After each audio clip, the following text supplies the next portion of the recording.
Hello and welcome to Terraforming Kubernetes. In this series, I'm going to show you some of the fundamental aspects of using Terraform to then integrate with Kubernetes, all on Linode.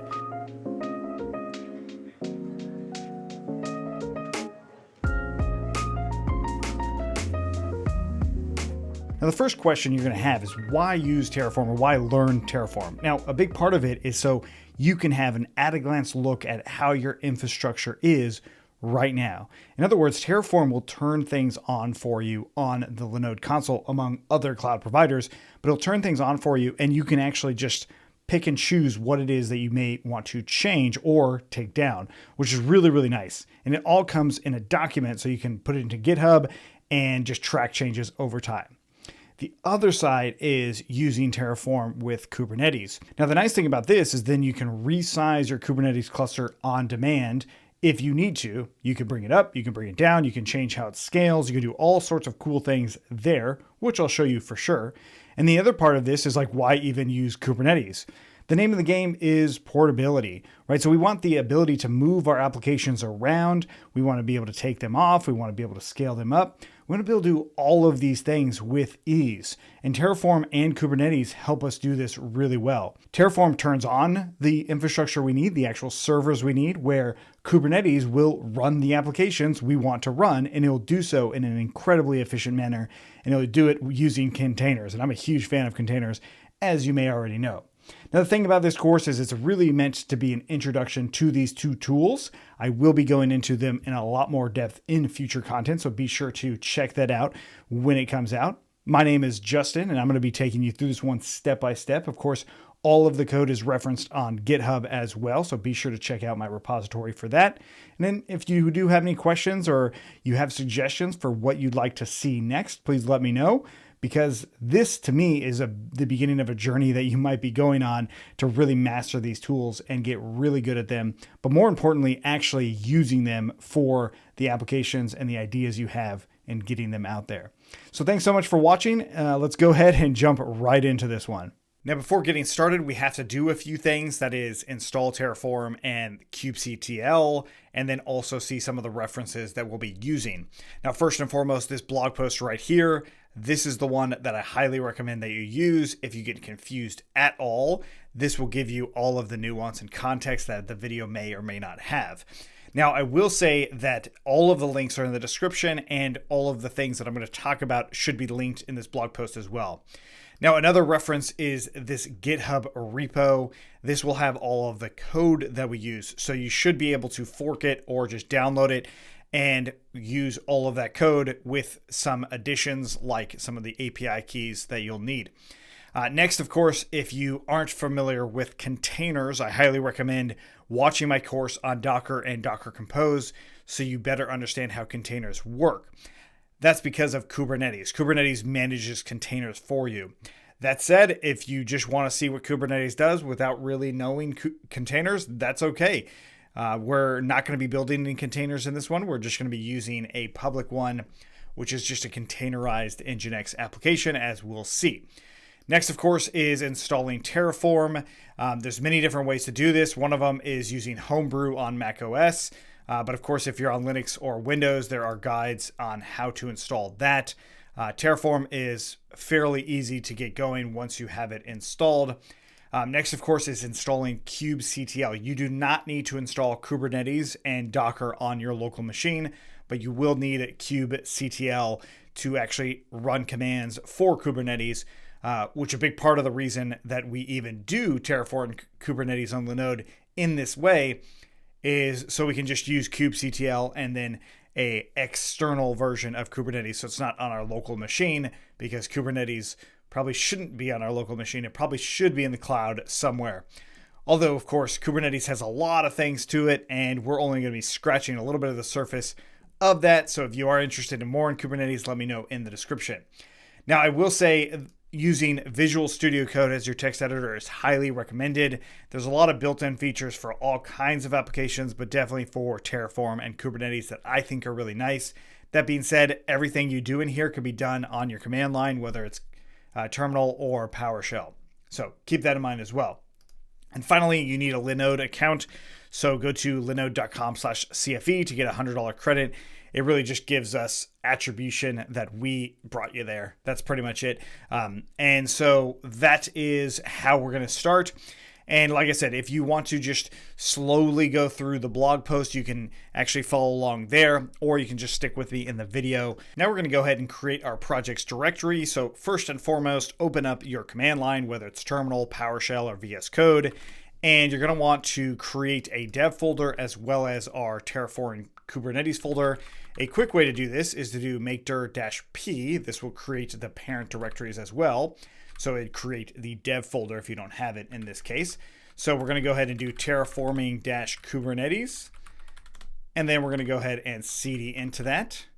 And in my case, I already have it in here. So we can see that with this. I already have a few files in here. That's because I already set up this project a little bit prior to jumping in. Now I'm also going to go ahead and open this up with just code and period. This opens it up into VS Code, right? So I actually have two versions of it open right now. But if you don't have it in VS Code, I recommend that you do that, like I said in the last one. But having this would also mean that you are going to be putting in your code workspace. Now, I have some references here to the kube configuration file, which is definitely something I will be doing shortly, right? So we'll do this later. So if you don't have that, that's okay. And then file autosave. I do recommend having autosave on. And then I also recommend initializing Git if you haven't already. And in my case, I have the Git remote being Terraforming Kubernetes. Yours may or may not be the same one. But the idea here is that we have a standard folder for all of our project. At this point, I'm going to assume that you already have a Linode account. If you don't, go to linode.com/CFE and sign up for one, get a $100 credit so you can do all of this stuff for free, even for several months. Now, the idea here is we want to actually use Terraform to do everything that our console would normally do, right? So typically speaking, you'd log into the console, click a bunch of buttons, and create your Kubernetes cluster using the Linode Kubernetes engine, or LKE. Now, this is perfectly acceptable. You totally can do this and you can play around with it. But it's the opposite of Terraform. Terraform turns all of your click actions into documents, right? So everything that you would click on here with all of the configuration. So if you went into Kubernetes, you went in to create a cluster, and then you put a label and a region and all of that stuff, all of that turns into a document with Terraform, which means that we can put it into Git, right? So version control, we can see the changes in our infrastructure over time, but also we can turn it off and turn it on pretty much like that. I mean, it does take a little bit of time, but it's really just one command for each thing, which is fantastic. And it's a big part of the reason why you should be using Terraform in your projects. The other thing is just seeing how your infrastructure may change over time and how you might provision new things, especially if you have a team and somebody needs a new Linode instance. Instead of logging into the console, you can put it into Terraform and have it automatically provision things for you and do all sorts of great things. Now, we're only scratching the surface of what Terraform can do, and I have a lot more coming that's going to cover Terraform in detail. But the idea here is we want to use at least the fundamentals of it to create our Kubernetes cluster for us, including getting the kube config file, which is how our kubectl will actually access the Kubernetes cluster itself. So all of that stuff is what we need. Now, in order for Terraform to work, it creates something called a state. So Terraform has these state files that tells itself, so Terraform keeps track of what's going on for you in these state files. So it keeps track of like, oh, you have 3 Kubernetes clusters or just 1 or whatever. Whatever the state may be that you use with Kubernetes, we have to keep it somewhere. Now, I want to keep it in object storage, right? I want it to be cloud-based so that I can use my Terraform instance anywhere. You don't have to do it that way. You could have it on your local machine, but I just don't recommend that you do it that way. I recommend that you actually put it somewhere. And the somewhere we're going to put it is inside of Linode object storage. So the first thing that we're going to do is create a bucket for this. And I'm going to call this Terraforming Kubernetes. No surprise there. And I'll give it a region. In my case, Atlanta, Georgia is pretty close, so I'm going to use that one, and I'm going to create this bucket. Your bucket name is going to have to be different than mine, but there's my bucket here. right? So what I can do is I can just copy this endpoint, go back into my project here. I'm just going to paste that endpoint in for just a moment because we will use it. Next, of course, is that I need some access keys. So Terraform needs to be able to access this bucket. And to do this, we're going to go ahead and create these access keys. So again, I'm going to do Terraform K8s, and I'll go ahead and say video course, right? Limit the access down to just my Terraforming Kubernetes, and I'll go ahead and hit create read write. That's the only one I need this access to. So go ahead and create these keys, and then I'll copy this, and we'll go ahead and paste it here, and then copy this and paste it here. Okay, so I've got my endpoint, including my bucket name and my access keys. Now, for those of you who are not aware of object storage, this is S3 storage. So anything that supports S3 storage, including AWS S3, including Google Cloud Storage, and many, many others, you can use that to store your state. So it doesn't have to be on Linode if you are not interested in that. But it's pretty easy on Linode. Now, inside of Terraforming Kubernetes, I'm going to go ahead and create a new folder called DevOps. Inside of there, I'm going to go ahead and create a file with no extension called Backend. Now, back into the actual blog post itself, if you scroll down a bit, you can also pause and read these things. We're going to go ahead and copy what's inside of that Backend file, which is these things right here.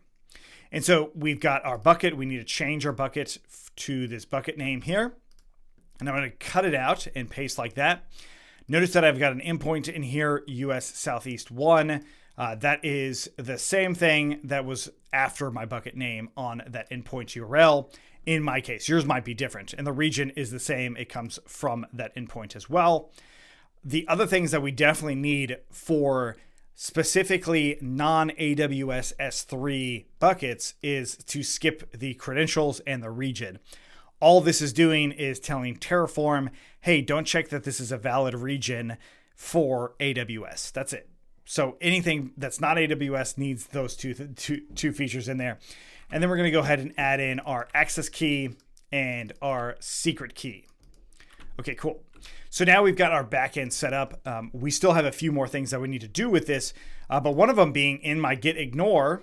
If you're using Git, you definitely do not want to check this in, right? So you put DevOps and backend. There are going to be things that we will want to check in this DevOps folder. Backend is not one of them because of these secret keys and credentials, right? So that's really important that you do that.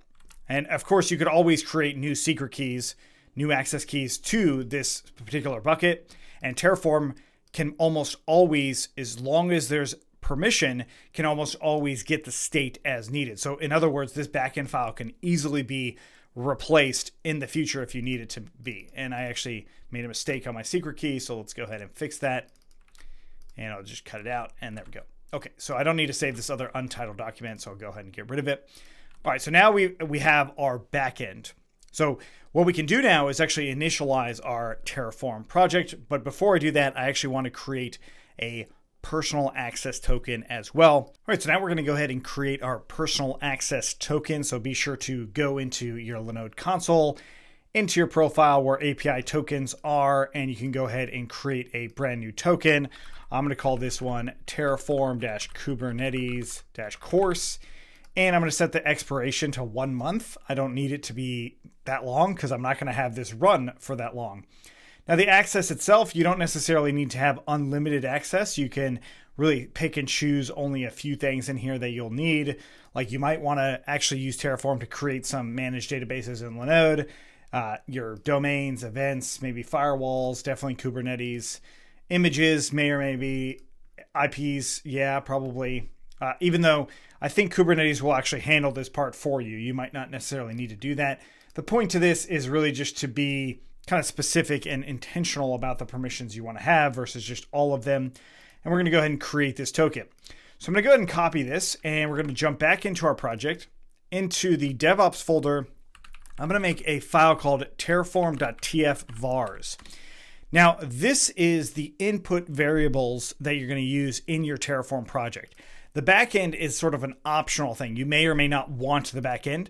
Where the TF-vars, you probably will want this if you want to ever change any of the features or attributes to your Terraform project, which we'll see very soon. So I'm going to call this my Linode API token, and I'll just go ahead and set it equal to this string. And that's pretty much it. This is how I'm going to leave it just for the API token.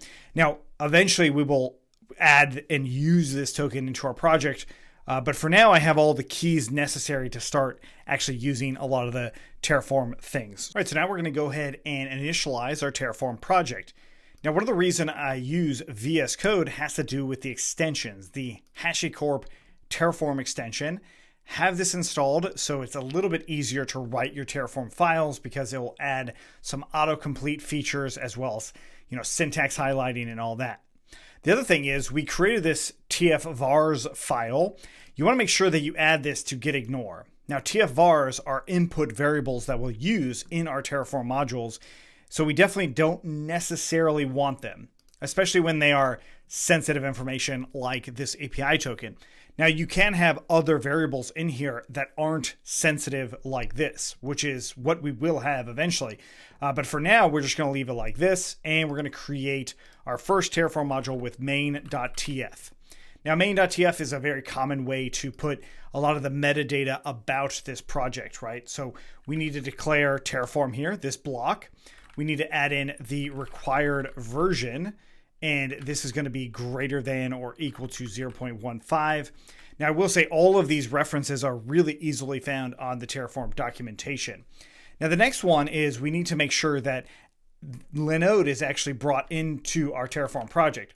So I forget how to do this all the time. So I'm going to go ahead and just do Terraform Linode provider, go into the Linode provider, scroll down, and what we've got here is this right here. So it's really just grabbing these required providers and pasting this in here. Now, there is a specific version we'll look at in a moment, but the idea is the required providers. Notice there's no equals this time. We've actually put in however many providers we need for this. So we can actually use Terraform across many cloud providers and many other types of things that Terraform can do. But for this one, we're just using Linode. And since we're using Linode, we have to set up Linode. And to do this, we bring in provider, and then what do you know? There's the auto completion there. We put in Linode, and then we actually have to set our token. Now, the token itself, well, one of the ways we could do it, the incorrect way, would just be to copy the token value and paste it directly in main.tf. That's not what we want. Instead, we want to use this as a variable. Now, if you remember, I said this is an input variable.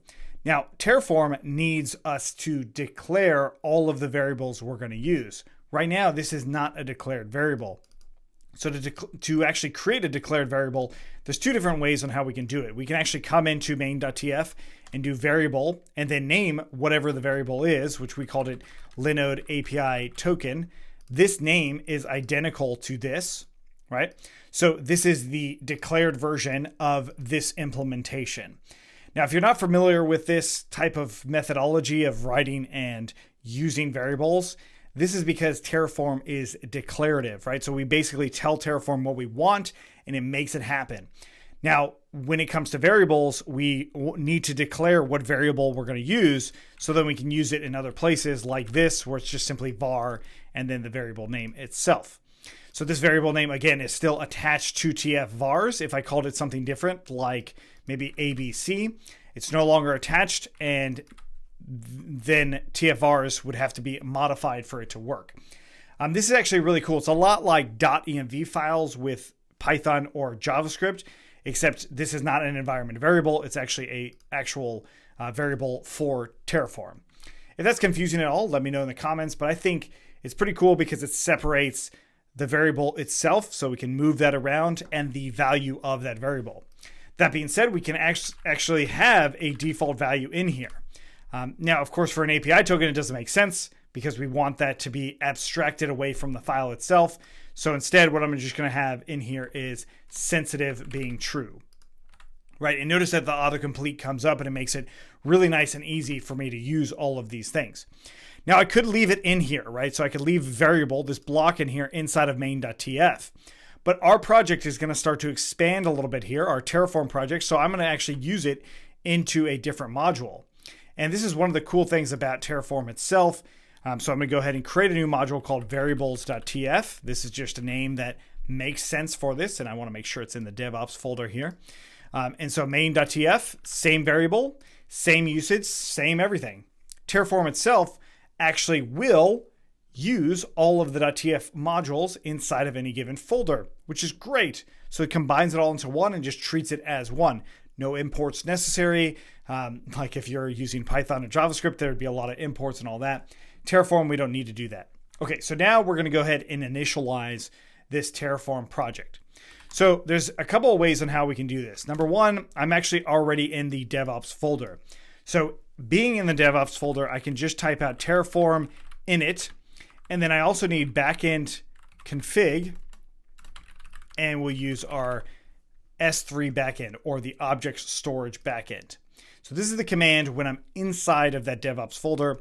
I can go ahead and enter, and this will actually create everything necessary.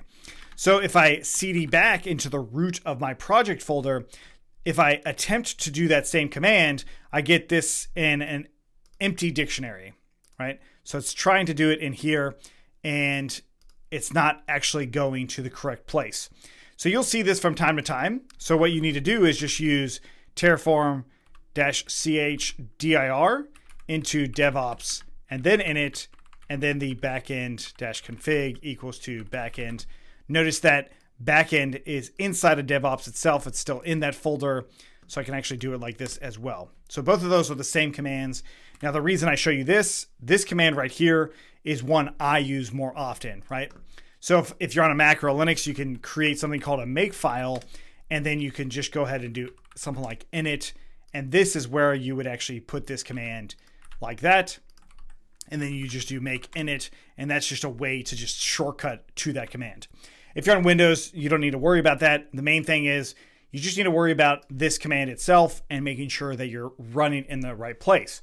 Because we're also going to do very similar commands, one called apply, and this is going to be virtually the same thing, except we don't need the backend anymore because we already initialized it.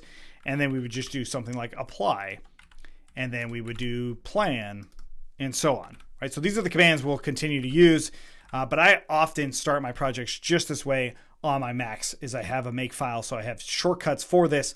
But even if you're on a Windows, these shortcuts are still written out for you, so you can at least see what the shortcuts would end up being.